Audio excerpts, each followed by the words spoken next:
Alors, mesdames et messieurs les journalistes, ce n'est pas de gaieté de cœur que je suis devant vous ce matin. Je viens vous dire que je vais désormais siéger comme indépendant, que je quitte le caucus de la CAQ et que j'ajoute du même souffle que je compte finir mon mandat de député et que je ne vais pas me joindre à un autre parti politique. Ce matin, dans une lettre ouverte, j'ai voulu passer un message clair au gouvernement et à tous mes collègues. Nous sommes devant une crise des services publics. Alors, les partis d'opposition, ils nous sortent des crises à gauche, à droite. C'est le logement, c'est l'itinérance, les délais judiciaires, les urgences, les gangs de rue, la pénurie d'enseignants, de psychologues, la crise de sa clique, même la crise d'immigration qui, je l'avoue, va venir plus du fédéral. Mais quand on prend un pas de recul, force est de constater qu'on fait face à des services gérés par l'État. C'est une crise des services publics. Et donc, on va nous dire qu'il manque d'argent, qu'il manque de personnel, qu'il manque de responsables sur le terrain, qu'il manque de professionnels de X ou de Y. Mais j'ai envie de dire, voyons donc, ça fait des années qu'on augmente les budgets, ça fait des années qu'on embauche à pleine porte, puis qu'on donne des meilleurs salaires. Écoutez, on s'est rendu jusqu'à 11 milliards de dollars de déficit. Moi, j'ai tenu la ligne, j'ai voté en faveur du budget, même avec le déficit historique, parce qu'on allait s'atteler à faire un examen des dépenses, puis qu'on allait faire des choix, parce que le gouvernement ne peut pas être tout pour tout le monde. Mais devant mes électeurs qui me disent « c'est bien beau, vous mettez plein de ressources là-dessus, mais ça ne s'améliore pas vraiment dans les résultats pour nous », bien là, j'ai comme plus rien à dire. Fait qu'aujourd'hui, je dois admettre que j'arrive plus à défendre les choix du gouvernement auprès de mes électeurs, parce que c'est pas ça, la CAQ.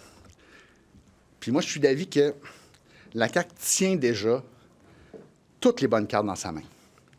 On a toutes les solutions pour faire face à cette crise des services publics. Parce qu'on s'était bien préparé avant d'arriver au pouvoir.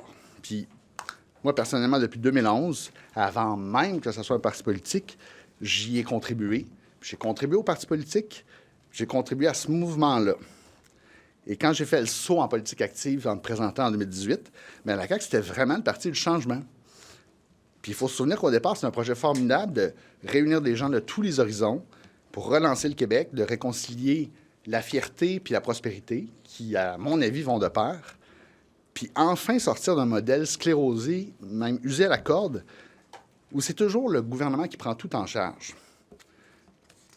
À l'époque, j'avais comme la crainte que le Québec devienne la République du statu quo. C'est une expression qu'avaient utilisée les Lucides, mais la CAQ allait changer ça. Et malheureusement, l'énergie et l'audace nécessaires pour bousculer le statu quo semblent s'être dissipées. Notre premier mandat a permis de belles réalisations. On a eu le front de faire des changements contre vents et marées. Puis le deuxième mandat est décevant. J'ai tenu la ligne. J'ai voté en faveur du budget avec un déficit historique. On s'est dit, on va faire des choix. Mais quand on remonte au lucide, puis là, ça va faire 20 ans en février prochain, quand on regarde à nouveau L'Illusion tranquille, le documentaire de Joanne Marcotte, puis que ça n'a pas vraiment tant changé, on peut voir un symptôme tangible que le Québec est en train de devenir une république du statu quo. Alors, je veux le reconnaître. On essaie quelque chose en santé, puis je pense que les électeurs le reconnaissent aussi. On espère tous que ça va fonctionner. Je suis fier d'avoir mis mon grain de sel là-dedans, d'avoir contribué à ma mesure avec les mini-hôpitaux qui, je pense, vont être un beau succès. Mais ça en prend plus. Puis quand on fait le saut en politique, à mon avis, il faut servir une cause noble. On ne fait jamais pour notre petite personne. Il faut que ça soit plus grand que soi, ce qu'on défend. Puis moi, je vous le dis, quand j'ai fait le saut en politique, je n'ai pas demandé à être ministre. Mais j'ai demandé à être rassuré quant au courage qu'on allait avoir pour faire les changements nécessaires. Puis j'ai tout essayé à l'interne. Dans le parti, auprès des cabinets, auprès des ministres, puis hier soir auprès du premier ministre, j'ai tout essayé pour ramener l'agenda caquiste. J'ai pas réussi, puis ma conclusion, c'est que là, on arrive à la mi-mandat, là.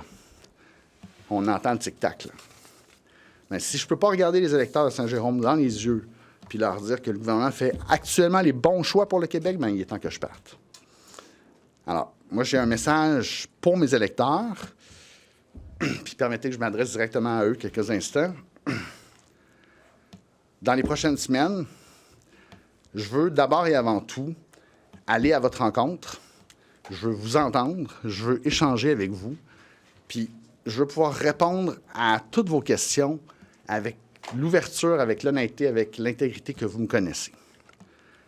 C'est important pour moi de rassurer les gens de Saint-Jérôme parce que je vais continuer à porter leur voix haut et fort, avec passion puis avec acharnement. Je veux honorer l'engagement que j'ai pris envers eux. Mais si j'ai tout essayé à l'interne puis je n'ai pas réussi, bien, le temps est venu d'essayer autre chose puis d'obtenir des avancées peut-être de l'extérieur. Alors, ironiquement, je compte pousser la CAQ à réaliser l'agenda de la CAQ, mais depuis l'autre bord de la Chambre. Le premier ministre l'a dit lui-même, il a perdu sa boussole. J'espère encore contribuer à ce sursaut salutaire qui lui permettra de retrouver sa boussole. C'est donc pas de gaieté de cœur que je suis devant vous. Je suis fondamentalement un joueur d'équipe. Et puis, j'ai encore ma carte de membre. Et je la garde au cas où. On ne sait jamais. Mais je vais quand même essayer quelque chose d'autre. Je veux qu'on se souvienne au gouvernement de ce parti politique qui a fait élire chacun des ministres. Des militants qui ont poussé des idées formidables qu'on a mis de côté, malheureusement. En somme, je me dis que, dans le fond, moi, ce que je peux utiliser, c'est ce qui a été un moyen d'action privilégié toute ma vie. Je vais débattre de politique publique. Puis, sur la place publique. Alors, mesdames et messieurs les journalistes, on va pouvoir se voir plus souvent, puis on va pouvoir jaser abondamment. Je suis maintenant prêt à répondre à vos questions. Monsieur Chassin, vous libérez votre parole? Votre parole? Oui, dans le sens où, maintenant, après avoir essayé à l'interne de toutes les façons possibles, il faut que je me rende à l'évidence, ça n'a pas fonctionné. Depuis quand vous y réfléchissez? Bien, en fait, je pense qu'il faut dire très clairement là, que l'insatisfaction, ça augmente. Il n'y a pas une ligne rouge, là. Mais il y a quelque chose qui s'accumule. Puis, de croire que je pouvais le faire à l'interne, là, j'y ai cru jusqu'à hier soir. Qu'est-ce que vous lui avez dit au premier ministre? Qu'est-ce que vous lui avez dit, justement, hier soir? Puis là, je ne veux pas rentrer dans les détails de la conversation, mais la semaine passée, le contenu de la lettre ouverte de ce matin, je l'ai dit en caucus. Après l'été, c'est le caucus de la rentrée, ça sert à ça. Puis, dans le fond, hier soir, ben, c'était de rencontrer le premier ministre pour voir si on pouvait encore espérer que ces changements-là se fassent. Vous êtes en train de faire l'aveu que vous vous êtes trompé dans votre cheminement politique ou que vous avez été trompé dans votre cheminement politique? En fait, moi, je ne veux pas faire Je veux pas faire ce type de diagnostic-là. Je veux dire que pour X raisons, ça bloque, puis que je veux essayer de débloquer les choses. Est-ce que vous pensez que vous avez d'autres collègues qui vivent la même situation que vous? Vous n'êtes sûrement pas le seul qui a une insatisfaction qui s'accumule et qui n'est pas capable de faire avancer ces choses. Alors, de l'insatisfaction, je veux dire, on s'en parle entre collègues, donc je sais qu'il y en a d'autres qui ont des insatisfactions aussi, mais permettez que je les laisse, un, parler pour eux-mêmes et deux, choisir comment ils vont la faire valoir. Mais sentez-vous vous avez l'appui de vos collègues? Tu sais, quand vous l'avez exprimé au caucus, justement, la semaine dernière, est-ce que vous sentiez que vous aviez un appui des autres? Bien, je tiens à dire que ça m'a fait chaud au cœur, les applaudissements. Donc, ceux qui ont applaudi se reconnaîtront. Mais M. Chassin, vous avez dit il y a 2 instants, j'y ai cru jusqu'à hier soir, au moment où vous avez rencontré M. Legault. Qu'est-ce qu'il vous a dit, M. Legault, hier, pour que vous cessiez d'y croire? Sans rentrer dans les détails, moi, j'ai besoin de sentir qu'on est prêt à revenir à cette audace qu'on avait au premier mandat. Puis, c'est pas ce qu'il m'a dit, c'est ce qu'il m'a pas dit, en quelque sorte. Fait que, autrement dit, sans rentrer dans les détails, c'est ça que j'allais chercher, puis c'est pas ça que j'ai trouvé. Il est marqué par l'usure du pouvoir, M. Chassin. Est-ce qu'il est marqué par... Comment vous sentez? Ça, je vous laisse faire cette analyse-là, mais pour moi, on avait vraiment la chance de transformer le Québec. Puis on arrive à la mi-mandat, là. Il n'y a plus de temps, c'est maintenant qu'il faut agir. Vous avez du espoir envers M. Legault, c'est ce qu'on comprend. Bien, en fait, peut-être qu'il va y avoir un sursaut salutaire, puis si je peux contribuer, tant mieux. Que j'espère encore. Pourquoi vous avez cru important? Vous êtes Pourquoi important, M. Chassin? vous êtes du Pourquoi vous avez cru important de dire que vous ne joigniez pas les rangs d'aucun autre parti? Mhm. Vous avez été approché. Pourquoi c'est important? Ben parce que si je ne le disais pas dans mon introduction, vous m'auriez posé la question fort justement. Et essentiellement, c'est parce que j'y crois à la CAQ comme projet. Puis j'espère qu'on va retrouver la raison de me dire oui, j'ai ma carte de membre. Puis... Le Parti conservateur va sauter sur l'occasion. Le Parti conservateur va vous appeler et il va dire voulez-vous faire comme Claire Sanson? J'ai parlé avec Éric Duhem ce matin pour lui expliquer cette démarche-là. Puis pour lui dire pourquoi je n'allais pas le rejoindre. Et C'est moi pourquoi qui vous l'ai n'allez pas le rejoindre, Éric C'est vous qui Duhem? l'avez appelé. Ouais.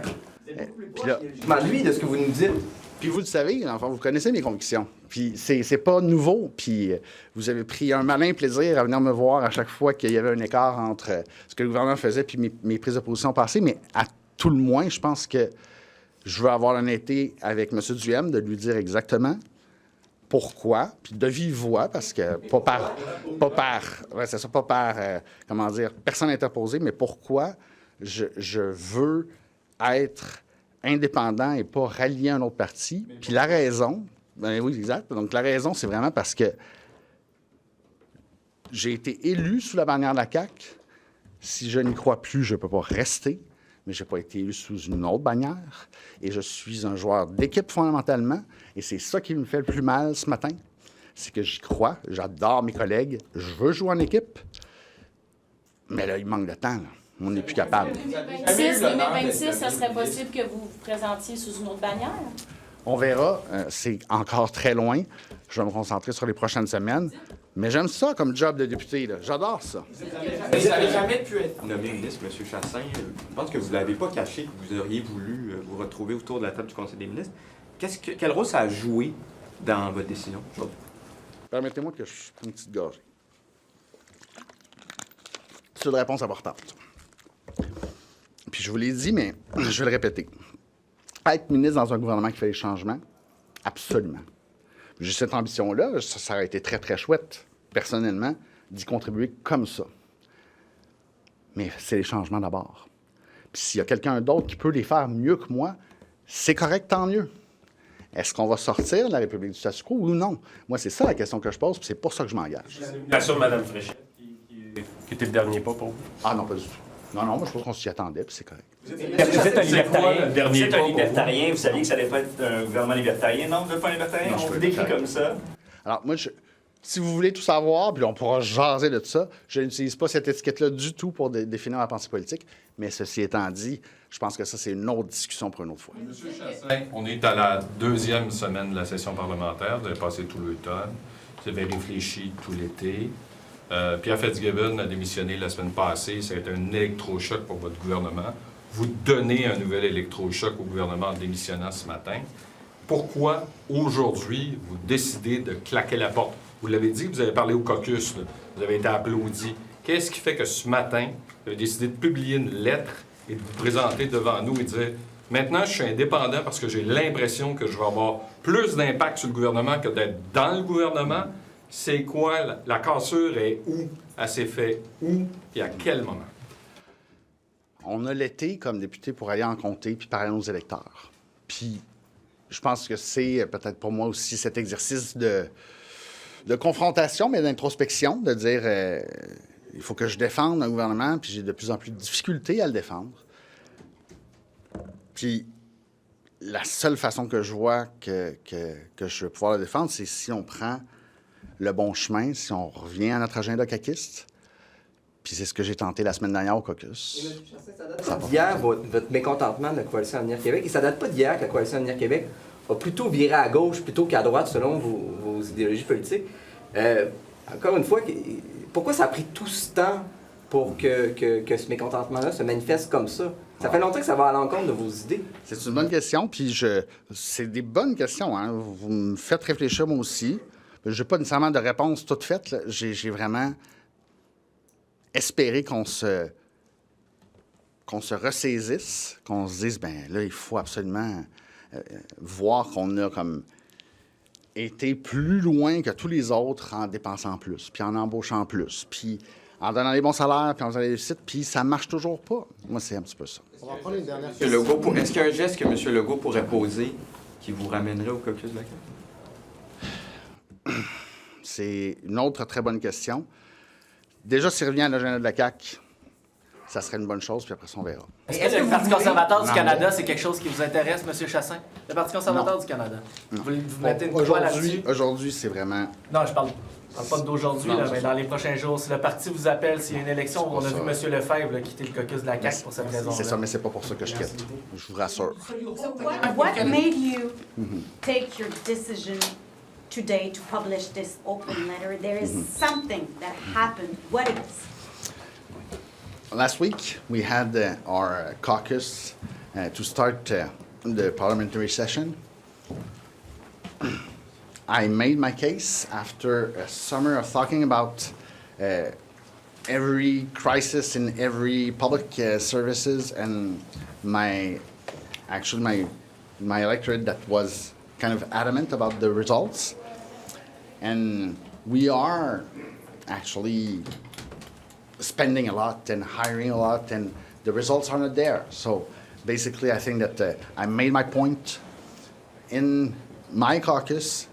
I tried to see if there was any opening, and yesterday I went to see the Prime Minister, and I don't feel that there is an opening. When you met Mr. Legault, you just said this. You said it was when you met him last night. Did you meet him in person? Yeah. So you said it wasn't what he said. It was what he didn't say in terms of your demands that the CAQ pull itself together. So you decided then that there was no more hope, or in the summer? No, actually, Your party. I believed there was hope until last night. And I pondered about what we did discuss, and I tried to figure out if there was any hope. If there is hope, it's because I'm gonna, sacrifice myself and try to get them on the right track from the outside. Fundamentally, you said you could not look at your voters in the eye. And defend the government. Why is that? Because basically I think that we don't show the same audacity that we had in the first term. What do you mean by that, though? In what sense do you not show the same audacity? We actually went for some bold moves in the first minute. Actually, we had the Bill 21. Sorry, I'm not accustomed to English, but we tabled the Bill 21. It wasn't, consensus at all. We did it. We actually hired and trained 10,000 préposés aux bénéficiaires in an amazing time because we confronted the administration, the public services, and we forced it to deliver. So I know we can. But what were you not delivering now? Well, actually, we were not in the same audacity framework that we had in the first term. We're going to take one last question. What does that point to you of Premier Legault? He is the one who pushed to recruit you in 2018. What does that point to you of Mr. Legault? I admire him very much. He did a great deal for Quebec. And I think that he just needs to find his pointers. And he's going to see the same thing that I see. His compass. Yeah, absolutely. So I just wish him to find back his compass, and he's going to see the same thing I did. Thank you so much, everyone. Thanks.